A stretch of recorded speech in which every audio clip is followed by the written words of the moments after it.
Hi, Telugu స్వాగతం. Happy Deepavali in advance. తర్వాత ఈరోజు మార్కెట్ గురించి కొంచెం మాట్లాడతాను అంతే. బట్ దివాళీ పిక్స్ ఎక్స్పెక్టేషను, దివాళీకి ఏమేమి షేర్లు కొనుక్కోవచ్చు, నెక్స్ట్ 1 ఇయర్కి కొంచెం గ్రోత్ వచ్చేలాగా షేర్లు చెప్పండి. ఈ సహజం అడుగుతుంటారు.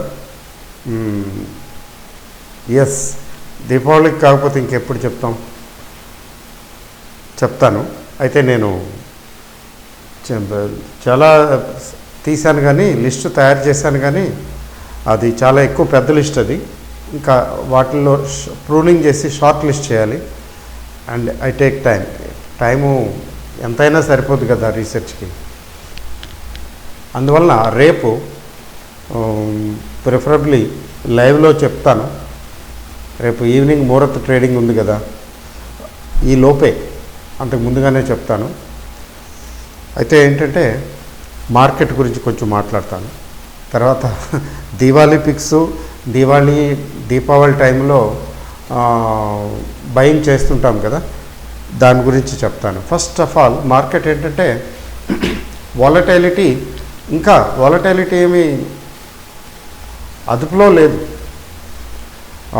ఈరోజు విక్స్ అయితే 5.5% దాకా తగ్గింది. వాలటైలిటీ ఇండెక్స్ రెడ్లో ఉంది కదా, వాలటైలిటీ ఇండెక్స్ రెడ్లో ఉంది అంటే తగ్గింది. That's a good thing for market. Soothing effect ఇస్తుంది మార్కెట్కి. ఇన్స్పైట్ ఆఫ్ దట్ ఈరోజు వీక్లీ సెటిల్మెంట్ కూడా కదా, ఎంత ముఖ్యంగా బ్యాంక్ నిఫ్టీలో ఈరోజు వచ్చినటువంటి వాలటైలిటీ రేంజ్ తక్కువైనప్పటికీ 500-600 పాయింట్లే కదా. నిఫ్టీ అయితే కొద్దిగా తగ్గింది, 50 పాయింట్స్ రేంజ్లో తగ్గింది.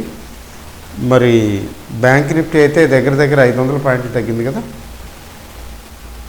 మరి ఏమిటిది? What is happening? చాలా important thing, very important thing to know. Volatility bank నిఫ్టీలో మాత్రం భయానకంగా కనిపించింది. బహుశా నేను చాలా రేర్గా, అతి తక్కువ సందర్భాల్లో ఇలాంటి వాలటైలిటీ చూశాను బ్యాంక్ నిఫ్టీలో. One of the reasons SBI గురించి. ఎస్బీఐ రిజల్ట్ బంపర్ రిజల్ట్ ఇచ్చింది. As expected. మీకు రిలయన్స్ ఇండస్ట్రీస్ ఒకటి, స్టేట్ బ్యాంక్ ఆఫ్ ఇండియా ఒకటి, take it for granted. Results బాగానే ఉంటాయి, ఉండే అవకాశాలు ఎక్కువ ఉంటాయి. ఒక రకంగా సెమీ మొనోపొలీ లాంటిది స్టేట్ బ్యాంక్ తాలూకు బిజినెస్. చాలా స్టాండర్డ్ బిజినెస్ కదా. ఎందుకంటే everybody looks upon SBI. Public sector బ్యాంకులు అంటే ఎస్బీఐ తలమానికి. ఈ ఎస్బీఐ తాలూకు profit 67% up. SBI profit up 67%. As expected. Expect చేస్తూనే ఉన్నారు ఎస్బీఐ బాగుంటుంది. సో దీనికి ఈరోజు వచ్చిన వాలటైలిటీకి కనెక్షన్ ఉందా అంటే చెప్పడం కష్టం. కానీ ఐసిఐసిఐని, హెచ్డిఎఫ్సిని చాలా చక్కగా వాడుకున్నారు ఆపరేటర్స్. ఈ రెండింటిని పడేశారు. రెండు పడిపోతే చాలు కదండి. రెండు తగ్గితే బ్యాంక్ నిఫ్టీ అమాంతంగా పడిపోతుంది. సడన్గా ఇంత వీక్నెస్ ఎలా వచ్చింది బ్యాంక్ నిఫ్టీలో? అది రానున్న కాలమే చెబుతుంది. బట్ యాజ్ ఎ హోల్ ఏమిటి జరుగుతున్నదంటే బ్యాంక్ నిఫ్టీ ఎక్కువగా పెరిగింది ఈ మధ్యలో అబ్నార్మల్గా. ఎందుకంటే హెచ్డిఎఫ్సి బ్యాంకులు లేపేశారు, 1700 వరకు తీసుకెళ్ళిపోయారు కదా. ఆ నేపథ్యంలో 42,000 రేంజ్కి వెళ్ళిపోయింది కదా. సహజం, కూలింగ్ డౌన్. ఎక్కడికి వచ్చి ఆగుతుంది అనేది చూడాలి. బట్ 39,000 దగ్గర స్ట్రాంగ్ సపోర్ట్ ఉందండి. ఆ విషయం గుర్తించాలి. 39,000కి దిగువకి వెళ్తే ఇబ్బందే. మళ్ళీ 38,400, 38,600 అంత వెళ్ళకపోవచ్చు, చూద్దాము.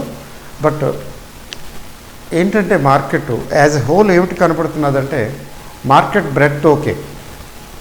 ఇప్పుడు దగ్గర ఈక్వల్గానే ఉన్నాయి. పెరిగిన షేర్లు, తగ్గిన షేర్లు ఈక్వల్గానే ఉన్నాయి. కొంచెం ఒక 55% తగ్గితే 45% పెరిగాయి, అట్లా అన్నమాట. మరి వీక్నెస్ కంటిన్యూస్, వీక్నెస్ కనపడుతున్నది. ఈ వీక్నెస్ ఎప్పటికి పోతుంది, ఎట్లా పోతుంది అనేది తెలియదు. అది మనం గెస్సింగే కదా, ఎందుకు గెస్ చేయటం. అండర్లయింగ్ కరెంటు అంటే మీకు మార్కెట్లో అండర్నీత్ సెంటిమెంట్ వీక్గా కనపడుతున్నది. అది ప్రస్తుతానికి ఇవాల్టి వరకు. రేపు ముహూర్త ట్రేడింగ్ తర్వాత ఫ్రెష్గా బాగుండొచ్చు, that we cannot say. But ఏంటంటే కొంచెం అనీజీనెస్ కనపడుతున్నది మార్కెట్లో. ఒక దగ్గర 1000 పాయింట్లు పడేశారు. 1000 పాయింట్లు పడేసిన తర్వాత ఒక్కరోజు లేపేశారు, పెరిగింది, బాగుంది, రికవర్ అయింది, ఓకే కదా, 18,000కి వచ్చేస్తుంది, ఇంకా మళ్ళీ మొదలవుతుంది. ఇదివరకు అట్లాగా పాత ఎక్స్పీరియన్సెస్. ఒకవేళ తగ్గినా గబుక్కుని మళ్ళీ పైకి లేవటం. కానీ ఈసారి అలా ఒకరోజే రికవర్ అయింది, మళ్ళీ ఆ తర్వాత మళ్ళీ వీక్నెస్ కనబడుతున్నది. అంటే ఏమిటి జరుగుతున్నదంటే కొంచెం ప్రాఫిట్ బుకింగ్ గట్టిగా జరుగుతున్నదని అనిపిస్తున్నది. ఇప్పుడు ఎఫ్ఐఎస్ వరకు తీసుకున్నట్లయితే, ఎఫ్ఐఎస్ డిఐఎస్ తీసుకుంటే వారి ప్రమేయం ఏమి లేదు, పెద్దగా అమ్మలేదు, నెగ్లిజిబుల్ వాళ్ళ సేలు. కాబట్టి నెగ్లిజిబుల్, కాబట్టి ఆ విధంగా ఆలోచిస్తే ఎఫ్ఐఎస్ డిఐఎస్ ఏమీ ప్రభావితం చేయలేదని చేయటం లేదని అని చెప్పాలి last 2 sessions. But at the same time public, general public, తర్వాత హెచ్ఎన్ఐస్ వాళ్ళ ఆపరేటర్స్ వాళ్ళ రోలే కనపడుతున్నది. But what ever it is, కొంచెం సెంటిమెంట్ వీక్గా కనపడుతున్నది. And this may continue. రేపు ముహూర్త ట్రేడింగ్ కూడా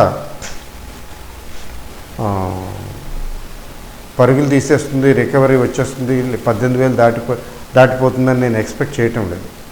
కాషస్గా ఉండండి. ఎందుకని కాషస్గా ఉండాలంటే స్మాల్ కరెక్షన్ ఉంది, ఇంకా ఈ కరెక్షన్ కంప్లీట్ కాలేదు అని అనిపిస్తున్నది. అసమాప్తం, ససేషన్ లాగా అనిపిస్తున్నది ఈ కరెక్షన్. మరి ఇంకొక 200-300 పాయింట్లు తగ్గిందనుకోండి, 17,600-650 రేంజ్, 750 దగ్గర సపోర్టు పోతే మళ్ళీ 600 ఆ రేంజ్, 17,600 రేంజ్, అక్కడి వరకు వెళ్తుందా ఏమవుతుందనేది రానున్న సెషన్స్ చెప్తాయి. బట్ దీపావళికి ఉన్న ప్రత్యేకత, ఇంపార్టెన్స్, ఎఫ్ఐఐస్ ఎప్పుడైతే ఫారిన్ ఇన్వెస్ట్మెంట్ ఓపెన్ అప్ అయిందో, ఎకానమీ ఓపెన్ అప్ అయ్యి 1992లో మన్మోహన్ సింగ్ గారు ఫైనాన్స్ మినిస్టర్గా ఉన్నప్పుడు ఫారిన్ ఇన్వెస్ట్మెంట్ని లిబరలైజేషన్, ప్రైవేటైజేషన్ అండ్ గ్లోబలైజేషన్, ఈ లిబరలైజేషను, గ్లోబలైజేషను, ప్రైవేటైజేషన్ అనే త్రికోణ ఇది పాలసీని తీసుకొచ్చిన తర్వాత భారీ ఎత్తున ఫారిన్ ఇన్వెస్టర్స్ ఇండియాలో ఇన్వెస్ట్ చేయడానికి సిద్ధపడ్డారు, ప్లాన్ చేశారు. They invested also, they started investing. అప్పటి నుంచి ఈ దివాళీ పిక్స్ తాలూకు, దివాళీ ముహూర్త ట్రేడింగ్ తాలూకు importance it has been waning. కొద్దిగా దాని ఇంపార్టెన్స్ తగ్గుతూ వచ్చింది. అంతకుముందు ఏంటంటే దేశీ కదా, మనమే ఆడుకోవటం, కొనుక్కోవటం, అమ్ముకోవటం విదిన్ ఇండియా. అప్పుడు ఈ ముఖ్యంగా మార్వాడి కమ్యూనిటీ, బిజినెస్ కమ్యూనిటీ ఈ షేర్ మార్కెట్లో ఎక్కువ యాక్టివ్గా ఉండేవాళ్ళు. వాళ్ళు దీపావళికి లక్ష్మీ పూజ చేసుకుంటారు కదా, ఆ రోజు విధిగా కొంత ట్రేడింగ్ చేయటం, అక్కడి నుంచి మొదలు పెట్టడం. ఇక్కడికి ఇప్పుడు నిన్నటి వరకు, ఈ రోజు వరకు అకౌంట్ క్లోజ్ చేసేస్తారు, లాభ నష్టాలు తేల్చేస్తారు. నెక్స్ట్ ఫైనాన్షియల్ ఇయర్కి ప్లాన్ చేస్తారు. అంటే వాళ్ళకి ఫైనాన్షియల్ ఇయర్ దీపావళి.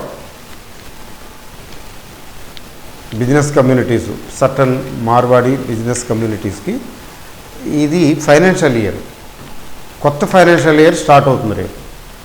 దాని దృష్ట్యా ఈ దీపావళి ముహూర్త ట్రేడింగ్ అనేది వచ్చింది. బట్ చెప్పాను కదా, 92, 93 తర్వాత నుంచి గ్రాడ్యువల్గా దీని ఇంపార్టెన్స్ తగ్గుతూ వచ్చింది. దీపావళికి ముందు తగ్గటం, అంతకుముందు జనరల్గా దీపావళికి ముందు తగ్గటం, ఎందుకంటే ప్రాఫిట్స్ బుక్ చేయటం అవే ఉంటాయి కదా, తర్వాత దీపావళి నుంచి పికప్ అవటం అట్లా జరిగేది. బట్ జనరల్గా ఏం జరుగుతుంది, ఆ ట్రెండ్ ఇప్పుడు లేదు, అట్లాంటిది ఏం లేదు. నేను చూసిన దీపావళిలు, చాలా దీపావళిలు ఏంటంటే మార్కెట్ని బట్టి బాగా పెరిగుంటే దీపావళి తర్వాత కొంత కరెక్షన్ రావటం, లేదు మార్కెట్లు తగ్గి ఉంటే దీపావళి నుంచి పికప్ అవటం, అలా జరిగింది.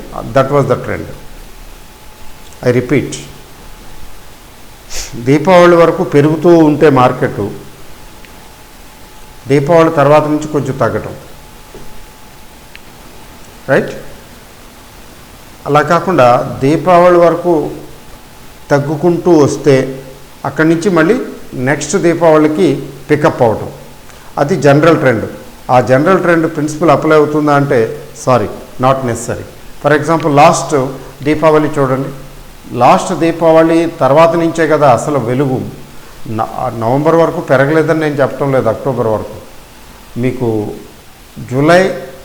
జూన్ తీసుకోండి, జూన్ పోనీ ఇగ్నోర్ చేసిన, జూలై, ఆగస్టు, సెప్టెంబర్, అక్టోబర్, ఆ 4 నెలలు దుమ్ము దులిపేసింది, అంటే పెరిగాయి, రికవరీ వచ్చేసింది. మరి ఆఫ్టర్ దీపావళి ఒక మొమెంటం వచ్చింది స్టాక్ మార్కెట్లో. మీకు చెక్ చేసుకోండి మీరు కావాలంటే, నవంబర్ నుంచి బుల్ రన్ స్టార్ట్ అయింది, అంటే బూమ్ స్టార్ట్ అయిందని చెప్పాలి. బూమ్కి పునాది, ఫౌండేషన్ పడింది లాస్ట్ నవంబర్ నుంచి. ఈ నవంబర్కి మీరు చెక్ చేసుకుంటే 40 to 50% మరి ఇండెక్స్ పెరిగింది కదా. బూమ్ కాకపోతే 40-50% పెరగవు. అందువల్ల ఏంటంటే జనరల్ రూలు, పెరుగుతూ వస్తే అక్కడి నుంచి తగ్గుతుందని, తగ్గుతూ వస్తే అక్కడి నుంచి ఆ తర్వాత దీపావళి తర్వాత పెరుగుతుందని, ఆ సిద్ధాంతం జనరల్ ప్రిన్సిపలే కానీ అది యాజ్ ఇట్ ఈజ్గా అప్లై చేయడానికి లేదు. మరి ఇప్పుడు మనం భూమిలో కదా ఉన్నాం. భూమ్ అన్న పదం నిజమైతే, నిజమనే అంటున్నది మార్కెట్, భూమే బిగ్ బుల్ రన్ అంటున్నది. బిగ్ బుల్ రన్ కాబట్టి 2 నెలలు 3 నెలలు కాకుండా సంవత్సరంన్నర 2 సంవత్సరాలు అలా ఉండటం గురించి మాట్లాడుతున్నది మార్కెట్ కదండి. సో నౌ దీపావళి తర్వాత ఎట్లా ఉండొచ్చు అంటే, విత్ క్లారిటీ చెప్పడం కష్టం, కానీ దీపావళి తర్వాత మరింత సెల్లింగ్ ప్రెషర్ వస్తే, జాగ్రత్తగా వినండి, ఇప్పుడు ఈ దీపావళి తర్వాత మరింత సెల్లింగ్ ప్రెషర్ వస్తే దాన్ని బయింగ్ ఆపర్చునిటీగా తీసుకోవాలి, భయపడవలసిన అవసరం లేదు. ఏదో అనుకోకుండా ఏదైనా జరిగితే అది మన చేతిలో లేదనుకోండి, everything goes. Otherwise coming year కూడా బెటర్ రిటర్న్స్ ఇస్తుందని నేను నమ్ముతున్నాను, నేను అనుకుంటున్నాను. అందువల్ల ఏంటంటే దీపావళి టైంలోనూ దీపావళి తర్వాత ఏమైనా బయింగ్ చేయొచ్చా అంటే చేయొచ్చు. ఎందుకంటే ఈ కరెక్షను ఇంకొక 5% వచ్చిందనుకోండి, ఆల్రెడీ 4-5% వచ్చింది, 4% పైన వచ్చింది కదా ఇప్పటికీ. ఇంకో 5% వచ్చిందనుకోండి, that is a good opportunity. 10% correction is enough. 18,000 అనుకున్నాం, ఆ దగ్గర 2,000 పాయింట్లు తగ్గిందనుకోండి, 16,000 చిల్లర అవుతుంది. That's a good point. కాబట్టి స్టాక్ మార్కెట్లో ఇన్వెస్ట్ చేయడం గురించి, ఫ్రెష్ పర్చేజెస్ అంటే ఫ్రెష్ ఇన్వెస్ట్మెంట్లు వాటి గురించి ఎక్కువ అపోహపడవలసిన అవసరం లేదు. బట్ చాలా సెలెక్టివ్గా ఉండాలి. ఎందుకంటే what I'm expecting is, Deepavali first quarter కొంచెం ఢీలాడాలాగా ఉంటుందని, లేదా కొంచెం సెల్లింగ్ మోడ్లో ఉంటుందని అనిపిస్తున్నది నాకు. ఆ సెల్లింగ్ మోడ్లో ఉంటే మంచిది. ఆ ఫస్ట్ క్వార్టరు అంటే నవంబర్ నుంచి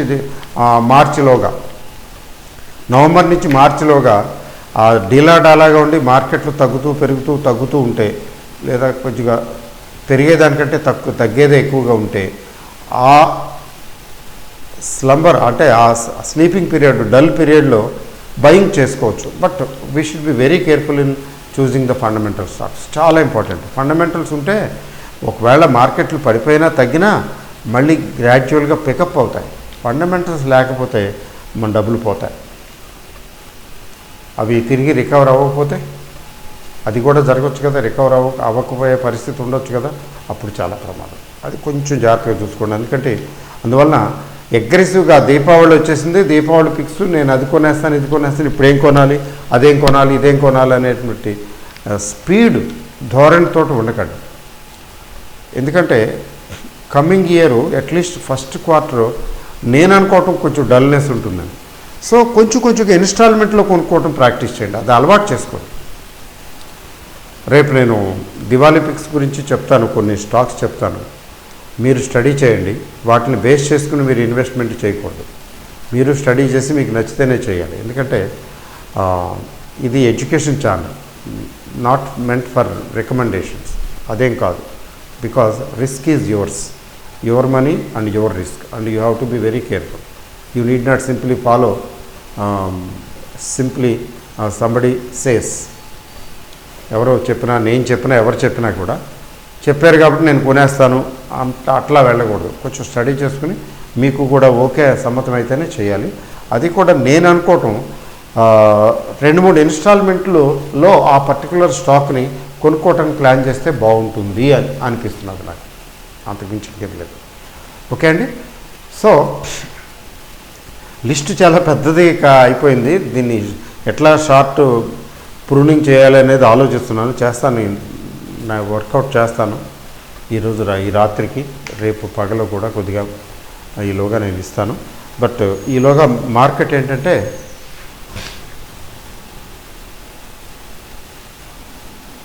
స్టేబుల్గా ఉంది అని చెప్పచ్చు. ఓవరాల్గా చెప్పాలంటే మార్కెట్ స్టేబుల్గానే ఉంది. స్మాల్ కరెక్షన్స్ వచ్చాయి, బట్ ఈ కరెక్షన్స్ కంటిన్యూస్గా ఎక్కువ కాలం కంటిన్యూ అవుతుందని నేను అనుకోవటం లేదు. రేపటి ముహూర్త ట్రేడింగ్ చూద్దాము. అయితే రేపటి ముహూర్త ట్రేడింగ్ మాత్రం నేనేదో మార్కెట్ భయంకరంగా పెరిగిపోతుంది అనే ఆలోచించడం లేదు. నాకు కొంచెం పెసిమిజం ఉంది రేపటి మార్కెట్ విషయంలో. ముహూర్త ట్రేడింగ్ ఏమైనా కొన్ని తగ్గినాయి అనిపిస్తే మీరు పికప్ చేయొచ్చు కూడా. తర్వాత అంతే. రేపు వీటన్నిటికంటే కూడా మోస్ట్ ఇంపార్టెంట్ ఏంటంటే happy Deepavali to all of you. Deepavali greetings in అడ్వాన్స్గా మీ అందరికీను.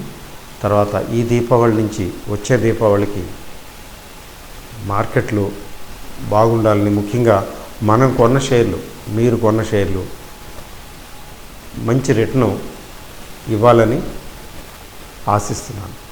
All the best. Thank you very much.